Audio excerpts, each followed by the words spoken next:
Hola, gracias Marcela por la presentación.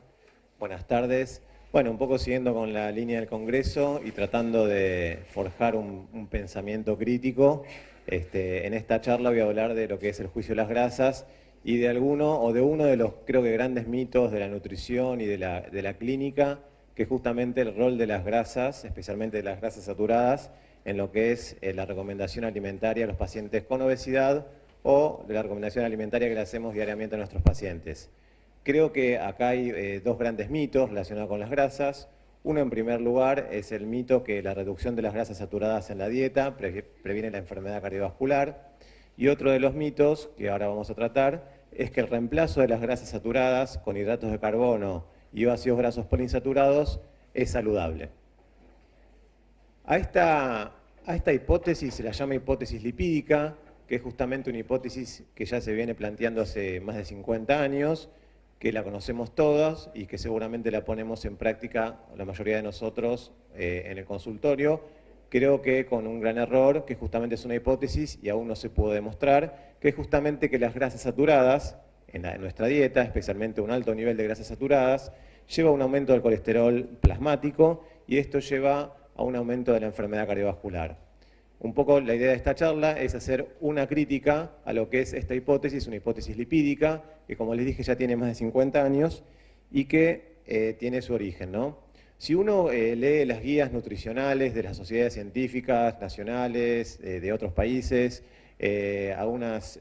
sociedades muy importantes, por ejemplo, lo que dice la FAO acerca de lo que es la grasa saturada a nivel de la dieta, dice la FAO que hay que recomendar a nuestros pacientes que ingieran una cantidad de grasas totales no mayor a un 35%, y si hablamos de grasas saturadas, la FAO, que es un organismo de la Organización Mundial de la Salud, dice que tiene que ser una ingesta limitada, tiene que haber una ingesta limitada de grasas saturadas, que tiene que ser no mayor al 10%. Por ejemplo, otra de las guías que usamos, lo que hacemos clínica médica, es la guía de la ATP3, que es una guía que depende del National Cholesterol Education Program, que lo que dice es que justamente la ingesta de grasas no tiene que ser mayor, grasas totales me refiero, mayor a un 30%, y la ingesta de grasas saturadas tiene que ser idealmente menor a 10%, y si estamos en un paciente que tiene hipercolesterolemia o tiene algún tipo de dislipidemia, lo ideal es que sea menor a 7%. Estas son las guías que manejamos todos habitualmente en nuestra práctica clínica. También otra de las guías que manejamos y que leemos habitualmente, los que hacemos clínica, nutrición, obesidad, son las guías que nos bajan desde arriba, que son la American Heart Association, que esta guía que salió en el año 2006, que es una recomendación de estilo de vida, una revisión de lo que es la revisión del estilo de vida y la dieta, dice que la American Heart dice que hay que consumir un máximo o idealmente no más de 7% de grasas saturadas con respecto a nuestro valor calórico total.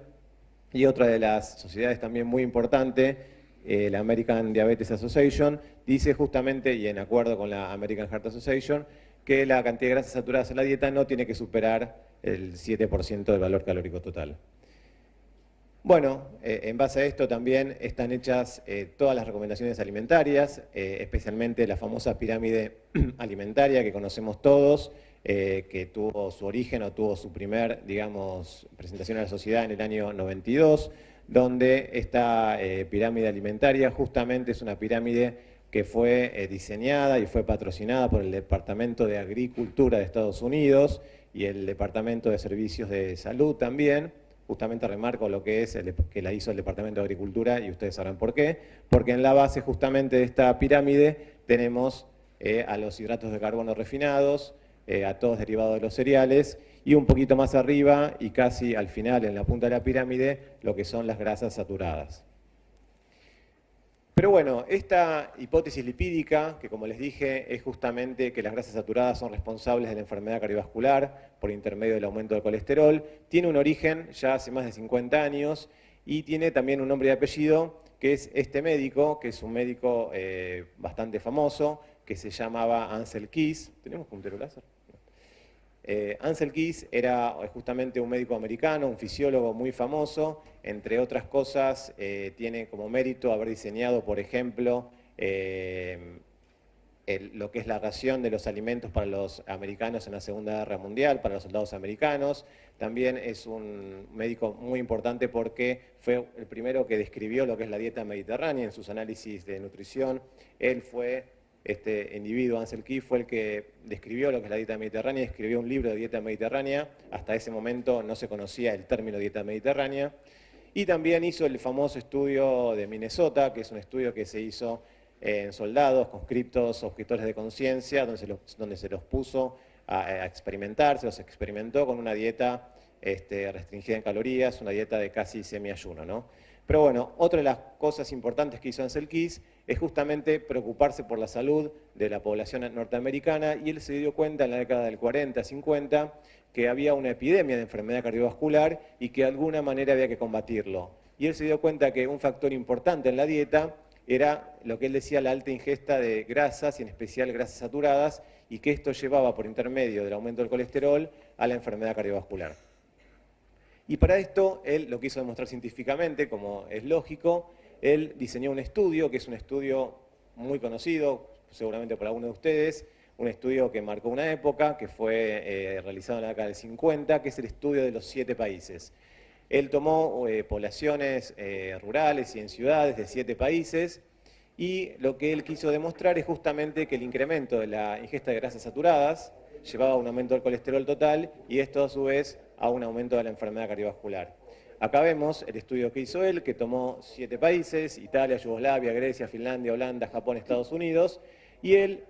hizo este gráfico, que es que a medida que aumentaba el colesterol total, aumentaba la tasa de mortalidad cardiovascular, y también, por otro lado, a medida que se aumentaba la ingesta de grasas saturadas en la dieta, había también justamente una correlación con el aumento de la mortalidad cardiovascular, más que nada por enfermedad coronaria. Este fue un estudio que hasta hoy en día se sigue citando en la mayoría de la bibliografía que uno lee cuando quiere leer el tema de grasas saturadas y colesterol con respecto a enfermedad cardiovascular. Y bueno, quedó como un hito porque fue uno de los primeros realmente estudios así a nivel mundial, con una metodología aparentemente bastante buena, y que justamente llevó a la conclusión de que las grasas saturadas son, digamos, dañinas o malignas, ¿no? Pero bueno, como decía Mark Twain, hay 3 clases de mentiras: las malditas mentiras y las estadísticas.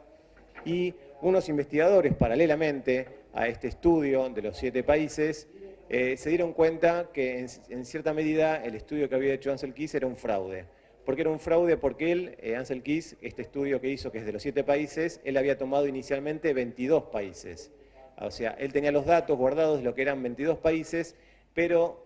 solamente utilizó para hacer su estudio los datos que a él le cerraban, y justamente les daban las conclusiones que les dije antes. Pero estos investigadores, que eran críticos del estudio de 7 países, que eran Yerushalmi y Hillebow, justamente para esa época, para el año 57, ellos pudieron extraer y conseguir los datos de todos los países que había estudiado Ansel Keys, y llegaron a la conclusión de que justamente no había una relación entre consumo de grasas, y especialmente grasas saturadas, y tasa de enfermedad cardiovascular. Acá vemos el gráfico del año 57, que ellos habían utilizado los 22 países que originalmente había tomado Ansel Keys, y justamente se dieron cuenta que la relación era bastante pobre. Si bien es verdad que algunos países que consumían más grasas tenían más enfermedad cardiovascular, había otros países que tenían el mismo consumo de grasas y tenían una menor enfermedad cardiovascular, y que la correlación que existía entre consumo de grasas y grasas saturadas con enfermedad cardiovascular era realmente casi inexistente, ¿no? Inclusive había países que consumían menos cantidad de grasas saturadas y tenían más enfermedad cardiovascular que otros que consumían menos. Pero bueno, si bien este artículo fue crítico del primer estudio de Ansel Keys, esto fue tomado por las autoridades norteamericanas, el estudio de los 7 países, y en su afán de las autoridades norteamericanas de combatir lo que era en esa época la epidemia de enfermedad cardiovascular, todo lo que era el auge de la cardiología y realmente la cantidad de infartos que veían, les parecía una cosa impresionante, y justamente se había transformado la enfermedad cardiovascular en una de las primeras causas de mortalidad en el hemisferio occidental. Un senador norteamericano que se llamaba George McGovern, que era un senador demócrata, que fue 3 veces candidato a presidente por Estados Unidos, que le importaba mucho lo que era la alimentación de la población de Estados Unidos y había hecho varios planes para combatir la desnutrición. También él quería hacer una recomendación, y la hizo, una recomendación alimentaria para la población general de Estados Unidos, y para eso llamó a un conjunto de investigadores, la mayoría de ellos no eran médicos, eran algunos abogados, periodistas, y lo que hizo es diseñar una guía alimentaria, que justamente esta es la primera edición en el año 77, que son recomendaciones dietarias, objetivos dietarios para la población de Norteamérica. Esta fue la primera vez en la historia de la nutrición, en la historia mundial, donde un gobierno federal, en este caso el gobierno de Estados Unidos, realiza una recomendación alimentaria a su población. Hasta este momento, hasta 1977, no existía ningún gobierno que realmente le diga a su población qué es lo que tiene que comer. Pero bueno, a partir de este año, el 77, este senador norteamericano, y en forma oficial, diseñó una guía para explicar o para aconsejar a su población, que era la americana, qué es lo que tienen que comer. Y ellos, según algunos datos que habían recabado, especialmente el estudio de Ansel Keys, recomendaron que la ingesta de grasas saturadas, como les dije, tiene que ser menor al 10%, y también que la cantidad de hidrato de carbono en la dieta no tiene que ser entre 55 y 60%, y la cantidad de grasas totales más o menos un 30%. Esto es lo que hoy en día conocemos como una dieta equilibrada, pero bueno, como ven, les quería demostrar en esta breve historia que tiene justamente un origen, y que este famoso 55-30-10 o 50-30-10 tiene un origen, y no es un origen que tenga mucha ciencia, sino más bien tiene un contenido bastante político. Esta es la guía que todos los años saca justamente el Departamento de Agricultura de Estados Unidos junto con el Servicio de Salud de Estados Unidos, que es la famosa guía o el famoso Consejo de Recomendaciones Dietarias para los americanos, y que sale cada 5 años desde 1980, y acá tienen la última edición que fue en el año 2010, y que yo creo que en base a estas guías están extraídas todas las otras guías de las otras sociedades científicas. Como los americanos son muy respetuosos de su gobierno, le hicieron caso y justamente redujeron el consumo de grasas saturadas, y como se ve en esta estadística, si más o menos para la década del 70 un 40% del valor calórico correspondía a ingesta de grasas totales, y más o menos un 12-13% correspondía a grasas saturadas, más o menos ya para el año 2000-2005, la cantidad del consumo de grasas totales se había reducido a casi un 30%, es lo que dicen las guías, y la ingesta de grasas saturadas, como también dicen las guías, se había reducido de un 13%, como les decía, a casi un 10%. Es decir, que justamente esta guía, esta recomendación alimentaria que el gobierno de Estados Unidos ofrecía a su población, dio resultados, y justamente hubo una transición nutricional en cuanto a la reducción de la ingesta de grasas, y especialmente las grasas saturadas. Pero bueno, ¿hay realmente evidencia científica sólida de que el consumo de grasas saturadas lleve a un aumento de enfermedad cardiovascular?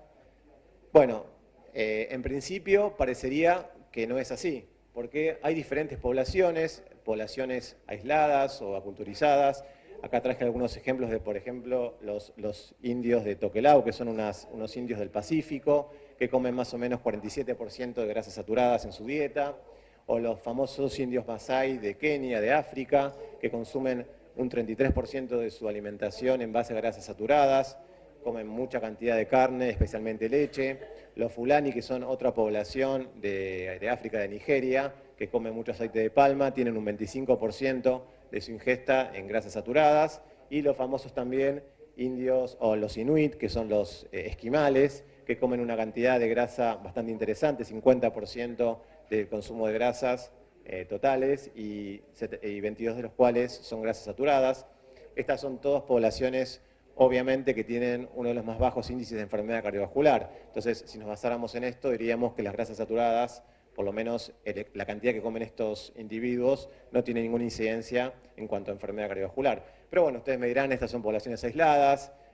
hacen mucha actividad física, comen muchos pescados, pero bueno, vamos a ver qué pasa en algunas poblaciones occidentales más afines a la nuestra, ¿no? Y por ejemplo vemos lo que es en Europa, que los países más de Europa Oriental, por ejemplo Azerbaiyán, Tayikistán, Georgia, Macedonia, Ucrania, que comen una cantidad de grasas saturadas bastante cerca de las recomendaciones que dice los americanos, de 7% o menos de 7%, o sea, son bastante respetuosos de las guías alimentarias. tiene una tasa de enfermedad cardiovascular que es bastante elevada, o es por lo menos mucho más elevada de lo que es los países de Europa occidental, por ejemplo, Austria, Finlandia, Bélgica, Islandia, Suiza y Francia. Si bien tienen una ingesta de grasas saturadas que supera ampliamente el 10%, inclusive llegan al 20%, tienen una tasa de enfermedad cardiovascular que es bastante reducida, o por lo menos es mucho menor de lo que es la ingesta, de lo que es la enfermedad cardiovascular en otros países, especialmente los de Europa Oriental, que son aquellos que comen mucho menos grasas saturadas. Entonces hasta acá vemos que en ciertas poblaciones, ya sea poblaciones aisladas o en poblaciones occidentales, no hay una relación significativa entre ingesta de grasas saturadas y enfermedad cardiovascular, pero bueno, como en toda nutrición y en obesidad y medicina, tiene su paradoja. Esto dicen que es la paradoja francesa, algunos dicen la paradoja austríaca, otros la paradoja belga o la holandesa, la suiza, donde sí es verdad que comen más grasas saturadas, pero los franceses toman más vino, los suizos comen más chocolate, los masái hacen mucha actividad física, los inuit comen mucho pescado, y siempre parece que hay una excusa y todo protegería de las grasas saturadas. Por lo tanto, parecería que no son las grasas saturadas, sino que son otros factores, ¿no? Siempre hay algo que los protege, ¿no? Y siempre como no dan los resultados, se dice que hay una paradoja. Pero bueno, si sospechamos o consideramos que las grasas saturadas aumentan la enfermedad cardiovascular, ¿cuál es el mecanismo? El postulado por la hipótesis lipídica es que aumenta el colesterol total. Esto es una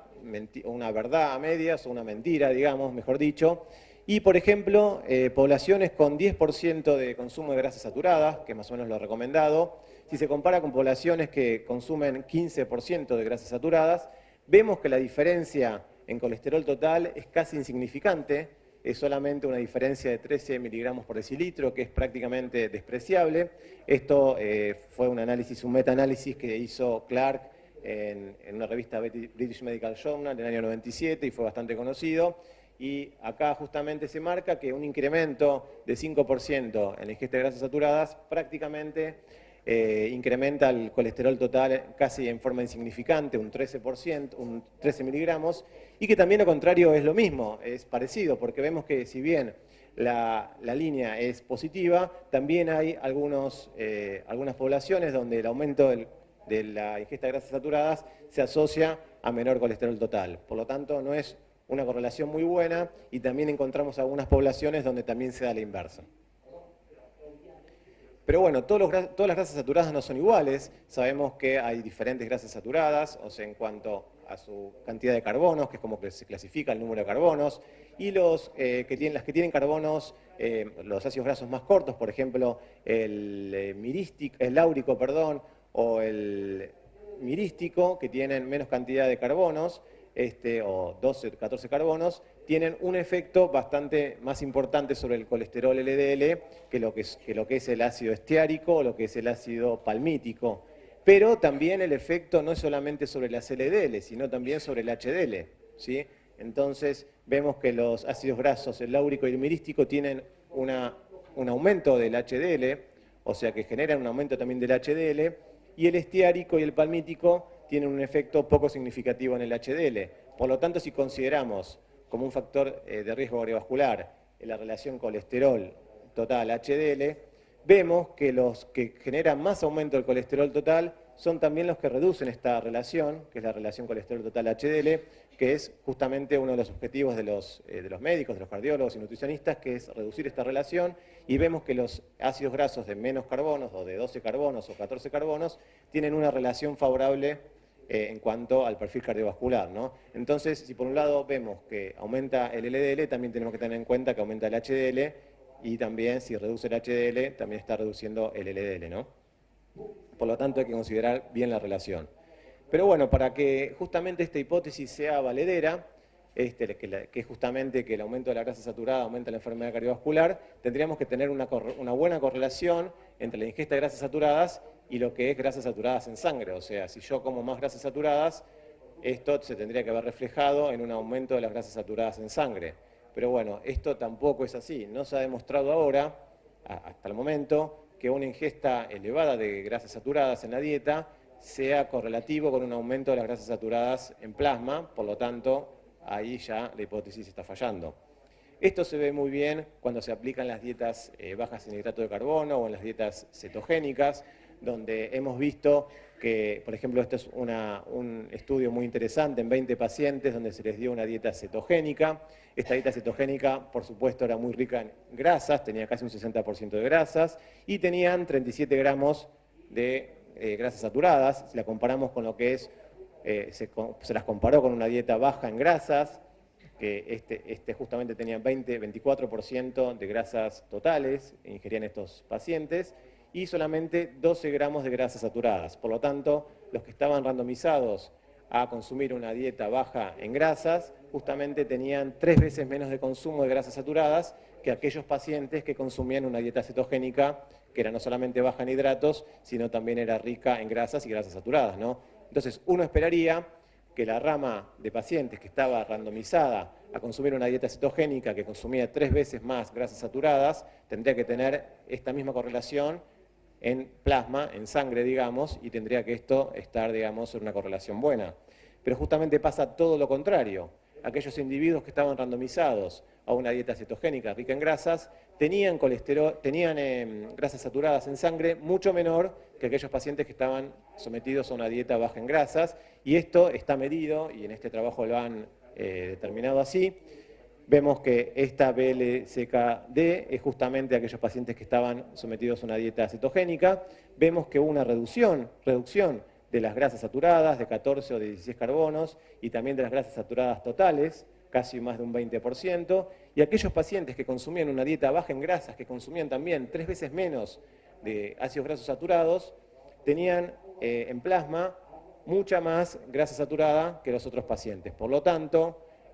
justamente no podemos validar esta hipótesis lipídica porque el consumo elevado de grasas saturadas no se correlaciona con un aumento en sangre de las grasas saturadas, ¿no? Por lo tanto, ahí también flaquea la hipótesis. Pero bueno, hasta acá es todo un poco teórico, les mostré algunos estudios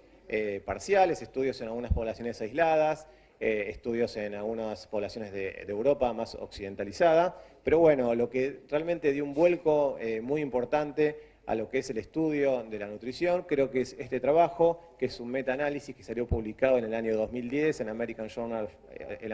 of Clinical Nutrition, que está hecho por Ronald Krauss, que es un gran nutricionista que siempre saca trabajos realmente importantes, y un epidemiólogo, Frank Hu, que seguramente lo habrán nombrado, que es un epidemiólogo muy importante de la Universidad de Harvard, donde realmente ellos se propusieron estudiar si realmente el consumo de grasas saturadas está asociado a aumento de enfermedad cardiovascular y de alguna manera terminar un poco con toda esta polémica que se venía generando ya para el año 2000. Y bueno, ellos agarraron, estudiaron más de 300.000 personas, vieron que después de un seguimiento de entre 5 y 23 años, encontraron que hubo más de 11.000 enfermedades cardiovasculares y stroke, y bueno, estos son todos los estudios que ellos analizaron, encontraron algo muy interesante. Justamente es que no había relación entre consumo de grasas saturadas en la dieta con enfermedad cardiovascular, inclusive para los pacientes que tenían para stroke, por ejemplo, había una relación inversa, es decir, que aquellos que consumían más ácidos grasos saturados en su dieta tenían menos probabilidad de tener stroke que aquellos que consumían más. Y para infarto de miocardio la relación no era neutra o digamos era negativa. Por lo tanto, estos investigadores que han estudiado en forma sistemática a esta población de más de 300.000 personas, llegaron a la conclusión de que los ácidos grasos saturados no tienen nada que ver con enfermedad cardiovascular, inclusive podrían ser protectores del stroke. Esto cuando salió publicado en el 2010 dio bastante que hablar, ¿no? Pero bueno, entonces, realmente, ¿qué es comer sano, no? Porque siempre se venía diciendo que justamente los alimentos ricos en ácidos grasos saturados, por ejemplo, la manteca o algunos productos animales, las carnes, los embutidos, etcétera, eran realmente nocivos y que estos últimos 50 años hubo una transición nutricional, gracias a los primeros trabajos que hemos citado que eran erróneos, hacia una alimentación vegetariana, realmente, rica en hidratos de carbono refinados, en aceites vegetales, y justamente esta transición supuestamente nos iba a proteger de la epidemia que se venía viendo de enfermedad cardiovascular. Pero bueno, aunque nosotros creamos que la hipótesis lipídica sigue siendo válida, que no lo es como lo dije antes, si analizamos los alimentos y dejamos de hablar un poco de composición, digamos, de macronutrientes. Vemos, por ejemplo, que un corte de grasa más o menos magra, que tiene 5% de grasas saturadas, o sea, 5 gramos cada 100 gramos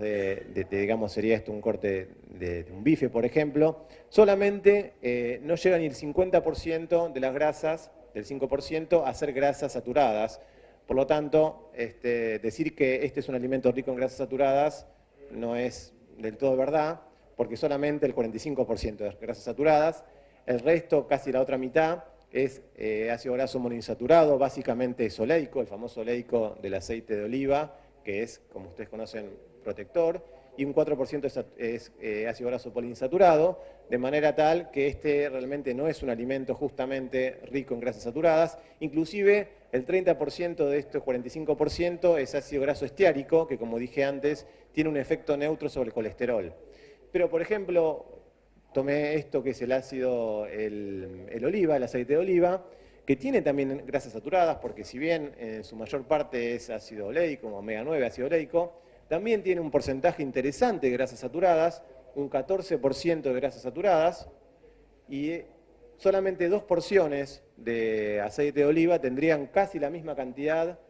que 100 gramos de este bife, ¿no? en cuanto a cantidad de grasas saturadas. Por lo tanto, analizando los alimentos, y ustedes seguramente que saben más que yo de alimentos, porque son especialistas, pónganse a analizar y van a ver que los alimentos ricos en grasas saturadas no son tanto como se dice. Pero también hay otro caso interesante, que es siguiendo analizando los alimentos. Sí, obviamente nadie puede negar que este es un alimento rico en la manteca en grasas saturadas, prácticamente el 60% es grasas saturadas, pero nosotros vemos en la evolución del consumo de manteca, vemos que en el año 1900 prácticamente no se consumía manteca, se consumía mucha manteca, casi 8 kilogramos por año, y a medida que pasaron los años, desde el año 1900 hasta el año 2000, ahora estamos comiendo 3 o 4 veces menos de cantidad de manteca que hace 100 años. Por lo tanto, uno, si cree en la hipótesis lipídica, pensaría que la enfermedad cardiovascular, gracias a esto, está mejorando, pero bueno, en realidad está empeorando. Entonces, también si queremos sacar conclusiones y hacer estadísticas, diríamos que la disminución del consumo de manteca está asociado a un aumento de la enfermedad cardiovascular. Bueno, estos son los aceites que uno maneja en la clínica, en la nutrición. Algunos de ellos son interesantes porque, como les dije, el aceite de oliva tiene una cantidad interesante de ácidos grasos saturados, un 13-14% es ácidos grasos saturados, igual que el aceite de soja. Pero también tenemos que tener en cuenta que la relación omega 6, omega 3, que es una relación que hay que darle importancia, aunque no se le da, es también un factor de riesgo cardiovascular, y vemos que justamente la relación ideal sería tener 1 a 1, ¿no? Uno de omega 6, uno de omega 3, y los alimentos que proponen, que son los que se propone habitualmente en las guías, que son los ácidos grasos poliinsaturados, básicamente los contenidos en aceites vegetales, tienen una relación omega 6, omega 3 que es realmente desastrosa. Por ejemplo, el aceite de maíz tiene más de 40 de relación omega 6, omega 3, el aceite de oliva 12, un poco mejor el de soja, pero si uno le querría recomendar a un paciente qué es lo que tiene que comer en base a la relación omega 6, omega 3, le tendría que decir que come manteca o tocino, porque tiene una relación prácticamente perfecta. La manteca tiene una relación omega 6, omega 6, omega 3 perfecta, de 1 a 1.5. Por lo tanto, habría que analizar los alimentos de una forma un poquito más crítica. Bueno, por otro lado, lo que ha llevado a esta transición alimentaria, que es justamente la demonización de los ácidos grasos saturados, especialmente de los productos de origen animal, que en teoría tienen más cantidad de grasas saturadas que los de origen vegetal, ha llevado a un consumo indiscriminado y aberrante, diría yo, de lo que son los omega 6, que básicamente provienen de los aceites vegetales, como saben ustedes, el ácido linolénico, que es el principal linoleico, que es el principal omega 6, vemos cómo se ha crecido su consumo en estos últimos 100 años. Por ejemplo, vemos los consumos de aceite en 1900, era prácticamente ni 1 kilo por año se consumía de aceite vegetal, en el año 1900, y hoy ya estamos consumiendo en el año 2000 más o menos casi 15 kilos por habitante por año de aceites vegetales. Y como les dije antes, la manteca, gracias a la mala publicidad, se ha reducido 3 o 4 veces. Pero básicamente lo que ha aumentado y en forma significativa es justamente el consumo de aceite de soja. El aceite de soja prácticamente desconocido para los habitantes de 1900, que consumían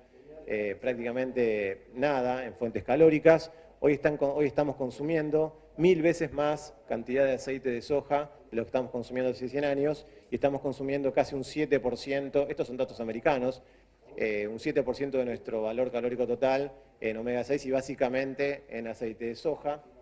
Y acá ven la estadística, justamente cómo se fue incrementando, más que nada en la década del 70, con todo lo que fue la Revolución Verde y con todo lo que fueron las guías alimentarias de promover todos los productos agrícolas, cómo se aumentó el consumo de aceites vegetales en una forma realmente increíble y desproporcionada. Pero bueno, esto tiene costo realmente. El gran consumo que estamos teniendo ahora de ácidos grasos poliinsaturados de origen vegetal, como les decía, el omega 6, especialmente el aceite de soja, tiene una consecuencia que es bastante drástica, que es justamente que esto cambia nuestra composición corporal. Se ha visto que nuestros tejidos, especialmente el tejido adiposo o por ejemplo la leche materna, ha cambiado su composición en cuanto a contenido de omega 6. Y esto tiene su efecto en la enfermedad cardiovascular, porque sí se ha visto que el gran consumo de omega 6 está relacionado con aumento de la mortalidad cardiovascular, y vemos que las poblaciones que están consumiendo mayor cantidad de omega 6, que esto se refleja así en un aumento, como les dije, en los tejidos de omega 6, porque al ser un ácido graso esencial, sus valores en la dieta están en directa correlación con los valores que hay a nivel de la membrana lipídica, del tejido adiposo. Y acá vemos en esta curva, hecha por Billy Lance, que es un especialista en lípidos, una persona que sabe mucho de esto, y él ha estudiado la composición de los fosfolípidos de las membranas celulares y él ha visto que las poblaciones que tienen mayor cantidad en su membrana celular de omega 6, en sus tejidos, digamos, tienen mayor incidencia de enfermedad cardiovascular, y son justamente aquellos países que sabemos que consumen mucho omega 6, como Estados Unidos o algunas poblaciones de Canadá, y las poblaciones como la población de Groenlandia o de Japón, que hasta ahora tienen un bajo consumo de omega 6, tienen una enfermedad cardiovascular, una tasa de enfermedad mucho más baja, ¿sí? Y por otro lado vemos que la composición de los tejidos nuestros, del tejido adiposo, ha cambiado en los últimos años, y hace 40 años teníamos un 6% de nuestro tejido adiposo era ácido linoleico, y hoy tenemos que es un 18%. Inclusive se ha analizado la leche materna, y a nuestros hijos le estamos dando casi el triple de ácido linoleico que hace 40, 50 años. Por lo tanto, nos estamos convirtiendo en un poroto de soja, digamos, o por lo menos en individuos que en nuestra composición corporal tenemos una cantidad de omega 6 inédito para nuestra historia, y esto está trayendo consecuencias bastante importantes, no solo para enfermedad cardiovascular, sino también para algunos tipos de cáncer.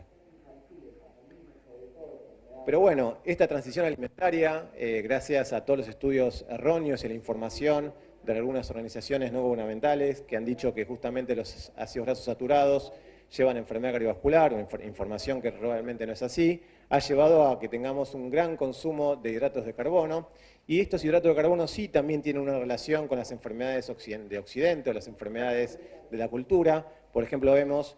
que el consumo de hidratos de carbono totales se ha incrementado realmente en una forma estrepitosa en los últimos 40, 50 años, y esto sí se relaciona con incremento de obesidad. Lo mismo pasa con la diabetes, que vemos que a medida que se incrementa el consumo de hidratos de carbono totales, hay un aumento bastante interesante en cuanto a la incidencia de diabetes, cosa que no se ha visto con los ácidos grasos saturados, porque justamente el consumo cada vez es menor. Pero bueno, también esto tiene sus estudios estadísticos, y por ejemplo este estudio que es muy interesante del 2009, de Jacobsen, que también fue en el año 2009-2010, fue cuando se armó la polémica de las grasas saturadas. Él encontró que si nosotros reemplazamos a las grasas saturadas por hidratos de carbono, especialmente hidratos de carbono refinados, él lo hizo 5%, reemplazó en forma isocalórica las grasas saturadas por hidratos de carbono. Él encontró que sí realmente había un aumento de la enfermedad cardiovascular, o sea, reemplazar grasas saturadas por hidrato de carbono, en este estudio, que es también muy serio, con un seguimiento de 4 a 11 años, hubo estadísticamente y significativamente un incremento en la mortalidad cardiovascular en forma significativa, como les dije. Pero bueno, ¿por qué los hidratos de carbono aumentaron la mortalidad cardiovascular? Bueno, una de las explicaciones, y especialmente la que se estudia habitualmente, es que justamente no solamente es importante el valor total de colesterol o de LDL colesterol, sino también la calidad y especialmente el tamaño de la partícula, y se ha visto que las partículas de LDL, que son pequeñas y densas, tienen un aumento del incremento de chance de generar enfermedad cardiovascular porque son más aterogénicas, se oxidan más rápido, y estas partículas que se oxidan más rápido de LDL tienen mucho más riesgo aterogénico que las partículas que son más grandes de LDL. Entonces hay dos patrones de LDL, que es el patrón de LDL grande, que son partículas grandes y bollantes, se les dice, que estas tienen baja chance de generar aterosclerosis, y en cambio tenemos las pequeñas partículas de LDL que son altamente aterogénicas, que se oxidan muy rápido y que justamente están asociadas al incremento de la enfermedad cardiovascular. ¿De qué depende el tamaño de la partícula de LDL? Bueno, depende justamente del consumo de hidrato de carbono en nuestra dieta. Y este mismo autor, Krauss, que les cité anteriormente, que hizo el famoso estudio, él encontró que a medida que la población incrementa el consumo de hidrato de carbono, el tamaño de partículas o la cantidad, el porcentaje de partículas del patrón B, o sea, partículas pequeñas y densas con alta capacidad aterogénica, se va incrementando. Entonces sí, realmente hay una relación entre capacidad aterogénica de la LDL y aumento del consumo de hidratos de carbono. Pero bueno, entonces tenemos hasta acá que las grasas saturadas en un principio se decían que eran aterogénicas, que generaban enfermedad cardiovascular. Esto se desterró con todos los estudios que hay, y los estudios no solamente a nivel ecológico, o sea, de poblaciones aisladas, sino en estudios en poblaciones occidentales y también en estudios epidemiológicos. Esto ha llevado a que haya una transición nutricional, de un incremento del consumo de los hidratos de carbono y especialmente también, como vimos, un incremento del consumo de ácido linoleico, que es el famoso omega 6 proveniente de los ácidos grasos vegetales. Este gran consumo de ácido linoleico, que no se habla habitualmente, pero como les dije, se ha crecido el consumo más de 1000 veces desde 1900, o sea, en 100 años, creo que ningún producto alimentario se ha incrementado tanto como el consumo de los omega 6, 1000 veces. Este ácido linoleico que consumimos en exceso, junto con niveles elevados de insulina, producto de alto consumo de hidrato de carbono en nuestra dieta, genera una bomba que es realmente tóxica para nuestro organismo y genera enfermedad cardiovascular, y que es realmente una de las principales causas de enfermedad cardiovascular, que es justamente que el ácido linoleico es precursor de eicosanoides, o sea, de un tipo de ácido graso de 20 carbonos, que es proinflamatorio, como por ejemplo el ácido araquidónico, que el ácido araquidónico, como ustedes saben, es un precursor de las prostaciclinas, prostaglandinas, tromboxanos, que son realmente proinflamatorios y generan enfermedad cardiovascular y diabetes. Y si esto lo potenciamos con un poco de insulina, o mucha insulina proveniente del estímulo permanente que nos están dando de hidratos de carbono, esto hace que el ácido linoleico se transforme muy efectivamente en ácido araquidónico y en los famosos eicosanoides proinflamatorios y proaterogénicos. Entonces la combinación de insulina elevada, que justamente lo que hace es estimular las desaturasas, o sea, estimula la vía metabólica que transforma este ácido omega 6, que en realidad el omega 6 no es lo que nos está haciendo mal, sino es sus productos metabólicos, que es los eicosanoides proinflamatorios. Esto está estimulado por la insulina. Pero bueno, cuando queremos ver qué cantidad de hidrato de carbono le tenemos que indicar a un paciente, todas las guías alimentarias nos indican más o menos que la referencia, por ejemplo, es 130 gramos por día. Esto es lo que da el famoso RDA, lo que da el Instituto de Medicina de Estados Unidos, el IOM, y lo que dice la American Diabetes Association, que más o menos hay que darle al individuo 130 gramos de hidrato de carbono por día, porque los hidratos de carbono son el principal combustible del cerebro, y como ya vimos en clases anteriores o en charlas anteriores en este congreso, creo que lo dijo Gustavo Lobato, el cerebro puede funcionar tranquilamente con cuerpos cetónicos y no es un macronutriente esencial, el hidrato de carbono. Y si uno lee la letra chica de lo que es esta recomendación alimentaria, o sea, se va a la página de la IOM, donde puede extraer de dónde han sacado que hay que comer 130 gramos por día como mínimo, como promedio de hidratos de carbono, realmente uno encuentra que no coincide la recomendación con la explicación de la recomendación. Y se los quería leer en un segundo. Dice, efecto clínico de una ingesta inadecuada. El límite inferior de carbohidratos dietarios compatibles con la vida es aparentemente 0. O sea, ellos dicen que el hidrato de carbono no es esencial para la vida, que se podría comer cero sin ningún problema. Existen poblaciones tradicionales que ingieren elevada cantidad de grasas y proteínas y solo una mínima cantidad de carbohidratos, los Masái, y en algunos casos por largos periodos de la infancia, nativos de Alaska, Groenlandia e indígenas de las Pampas. O sea, inclusive nos da como ejemplo a nosotros, a los gauchos, ¿no? De que son poblaciones que comen realmente baja cantidad de hidratos de carbono, seguramente menos de 130 gramos por día, y no tienen ninguna consecuencia nefasta para su salud. Se los quería mostrar porque esto fue un hallazgo que en realidad hizo la profesora Manusa en sus lecturas, y bueno, fue bastante difundido entre los integrantes de SAOTA y nos llamó mucho la atención. Bueno, como les dije antes, una transición alimentaria bastante interesante, donde estamos comiendo cada vez menos grasas y menos grasas saturadas, pensando que nos hacen mal, pero estamos comiendo cada vez más hidratos de carbono. El estudio de NANE es de 1970, comparado con el año 2000, vemos que hay un incremento de 65 gramos de hidratos de carbono en la ingesta, y la cantidad de grasas totales y grasas saturadas prácticamente se mantuvo igual, inclusive las grasas saturadas están disminuyendo. Te quedan 10 minutos. Bueno, perfecto. Pero bueno, también tenemos el tema del fantasma de que las grasas generan obesidad,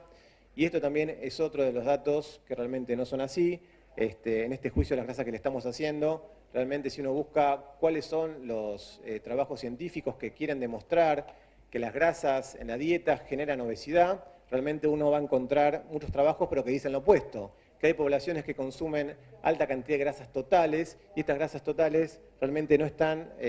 asociados con la génesis de obesidad, inclusive todo lo contrario. Por ejemplo, este estudio de Walter Willett y de Rudolf Leibel, que es un estudio bastante interesante, ellos han determinado que no existe una relación directa entre el consumo de grasas y en la obesidad. Por ejemplo, en este estudio que ellos han hecho, vemos que la relación inclusive puede ser inversa, y que algunos países que tienen una baja ingesta de grasas, o por lo menos una ingesta promedio de grasas, como eran la ex Unión Soviética, Yugoslavia, Polonia, tienen más índice de obesidad o tasa de obesidad que aquellos países, por ejemplo, de Europa Occidental, como les dije antes, Holanda, Suiza, acá el ejemplo de España, que consumen más cantidad de grasa, pero tienen menos tasa de obesidad. Este es el estudio Mónica, que realmente me pareció muy interesante y los quería compartir con ustedes.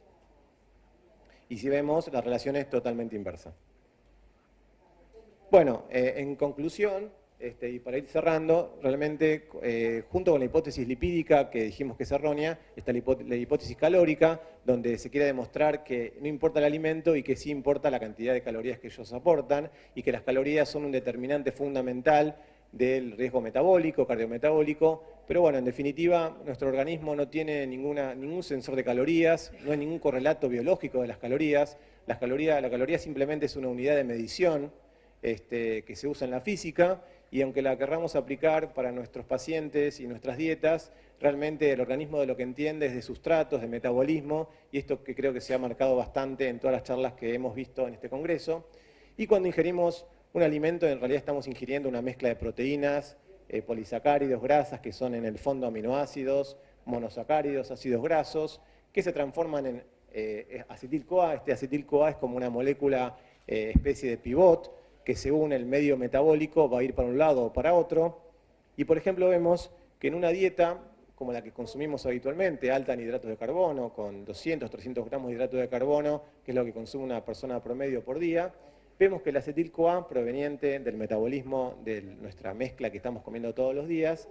realmente, en vez de ir para la beta-oxidación, lo que está yendo para la síntesis de colesterol, ¿sí? O sea, la alta cantidad de hidrato de carbono lo que hace es que el acetil-CoA esté yendo para la síntesis de colesterol, porque se estimulan todas las hormonas anabólicas, especialmente esta hormona que es la HMG-CoA sintasa. También lo que se está estimulando es la síntesis de ácidos grasos, la acetil-CoA carboxilasa, esto la ácido graso sintasa, que son todas enzimas que están relacionadas con la lipogénesis, o sea, con la síntesis de grasa. Por lo tanto, independientemente de las calorías que consumamos, si tenemos un medio metabólico que es rico en hidrato de carbono y alto en insulina, toda la vía que es anabólica va a estar estimulada, y por lo tanto realmente eso es lo que va a producir enfermedad cardiovascular y justamente la síntesis de colesterol y de triglicéridos y ácidos grasos lo que estamos marcando, ¿no? Por lo tanto, y en contrario, si tenemos una dieta que es baja en hidratos de carbono, por ejemplo, lo que ya se ha nombrado en este congreso, una dieta baja en hidratos de carbono, una dieta cetogénica, por ejemplo, el acetil-CoA va a tomar otro camino totalmente diferente, independientemente de las calorías que consumamos, que justamente es el camino de la cetogénesis, de la beta-oxidación, del ciclo de Krebs con aumento de las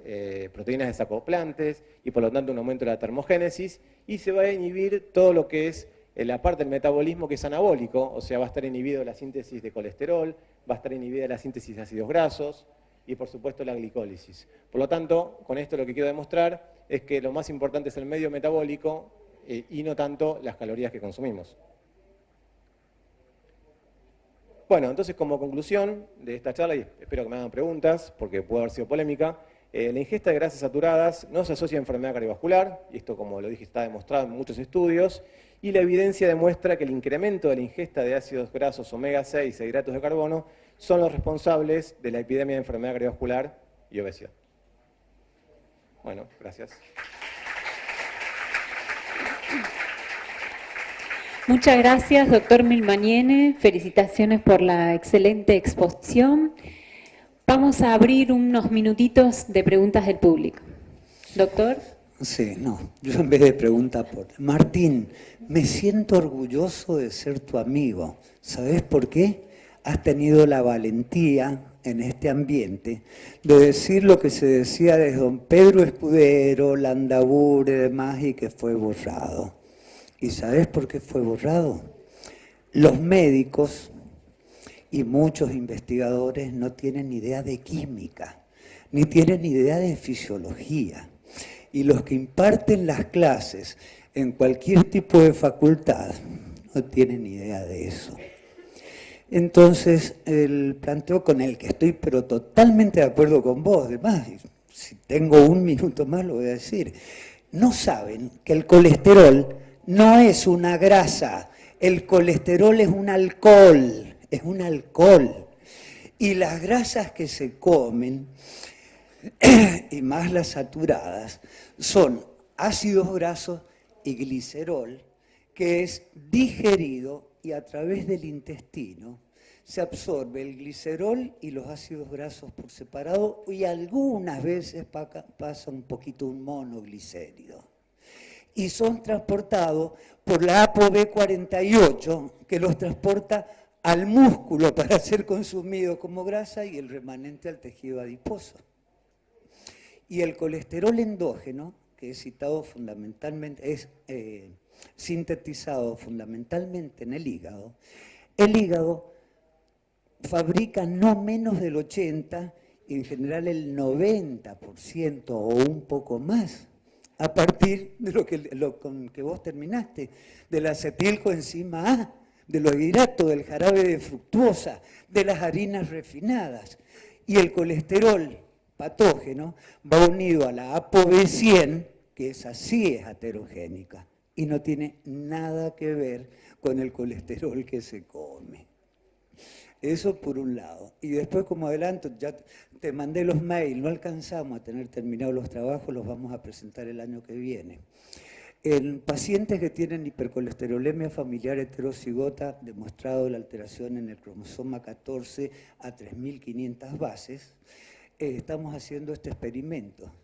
Antes de los análisis, le damos la noche anterior 7 fletas de panceta con 3 huevos revueltos. Y en la mañana que se van a hacer el análisis, solo 5 fletas de panceta con 2 huevos revueltos. Y hacemos el análisis 1, 2, 3 horas después. Los valores de colesterol total oscilan entre 140 y 160, porque por el mecanismo endógeno de feedback,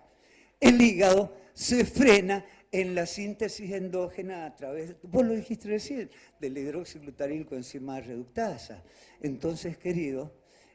realmente lo que vos has planteado, aparte que es brillante y estás muy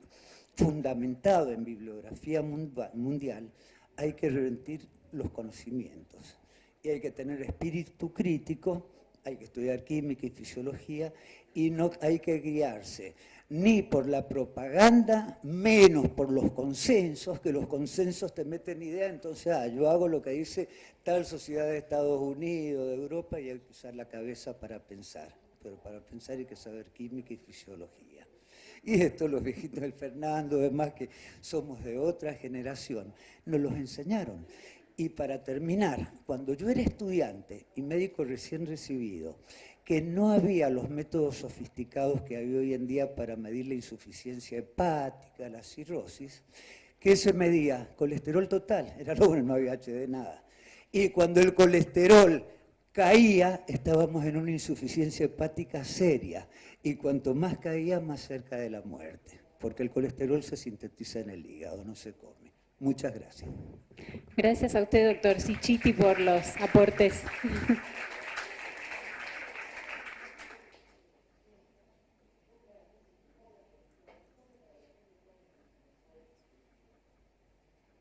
¿Alguien tiene alguna otra pregunta?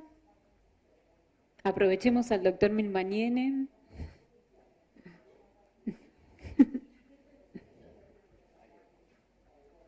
Te pedimos si te acercás al micrófono.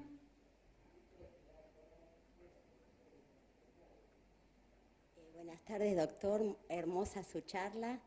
Yo le quería preguntar sobre los ácidos grasos trans. Bueno, evidentemente ya están demostrados y hace unos cuantos años que son nocivos, ¿no? Los trans aumentan sí colesterol total y sí generan enfermedad heterogénica. Eso en muchos países del mundo están prohibidos, o por lo menos hay que informar qué cantidad se consume. Creo que está pasando con los ácidos grasos saturados lo mismo que pasó hace algunos años con los ácidos grasos trans, ¿no? Que en un principio, hace mucho los recomendaban, en las famosas margarinas, como sustituto de las grasas saturadas, porque decían que era bueno, que se mantenía bien, y después se dieron cuenta que generaban mucho más enfermedad cardiovascular que lo que ellos querían prevenir. Pero actualmente las trans se sabe, y hay mucho documento que están prohibidas, ¿no? Actualmente, o por lo menos está limitado el consumo. Sí. Sí, nosotros en el hospital hicimos un estudio sobre las margarinas y la manteca, y sí, es mucho más, elevan muchísimo más el colesterol y la LDL, el colesterol LDL, que la manteca, mucho más. Sí. Bueno, muchas gracias. Bueno, gracias. Pues en realidad lo que estimula la producción de colesterol no es el colesterol en la dieta, o por lo menos no tiene mucho que ver el colesterol de la dieta con el colesterol plasmático. Sí, por ejemplo, tiene que ver la insulina, porque la insulina estimula directamente la HMG-CoA reductasa, perdón. Por lo tanto, es un estímulo para la síntesis de colesterol. Inclusive el colesterol de la dieta actúa como feedback negativo, o sea, inhibe la síntesis de colesterol, y eso es una cosa que también es interesante. Por lo tanto, pensar que por comer más colesterol vamos a tener más colesterol en sangre está demostrado desde el estudio Framingham en el año 40, que es prácticamente ínfimo lo que aumenta. Así que, como decía el doctor Cicchetti, más que nada el hígado es el que produce el colesterol, el 80-90% está producido por el hígado. Y los ácidos grasos saturados generan un aumento, sí, del colesterol total y el LDL, pero también del HDL. Por lo tanto, la relación colesterol total-HDL puede ser a veces beneficiosa. Así que hay que estudiar las dos partes de la moneda, y no solamente que aumente el colesterol, sino también el HDL colesterol. E inclusive, como dijimos antes, los hidratos de carbono no solamente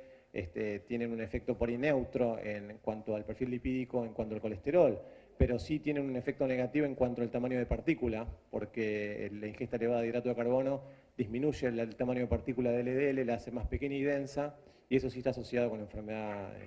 cardiovascular.